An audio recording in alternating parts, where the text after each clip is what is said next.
Մեր շրջանում շատ ընտանիքների հիմնական եկամտի աղբյուրը շարունակում է մնալ արտագնա աշխատանքը, հատկապես դեպի Ռուսաստանի Դաշնություն։ Տարիներ շարունակ մարդիկ մեկնում են արտերկիր աշխատելու եւ իրենց ընտանիքների բարեկեցությունն ապահովելու նպատակով, սակայն նրանց վաստակի վրա մեծ ազդեցություն են ունենում նաեւ արտաժույթի փոխարժեքի տատանումները, ռուբլու արժեզրկման կամ արժևորման հետևանքով նույն գումարի փոխանցումը կարող է տարբեր արժեք ունենալ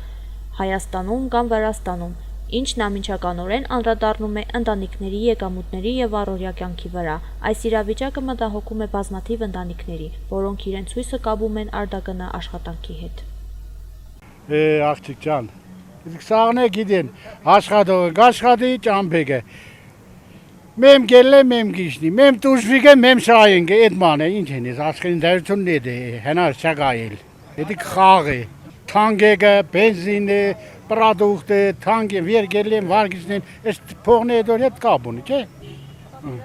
Պատերազմը ավելի շատ վնաս տվեց։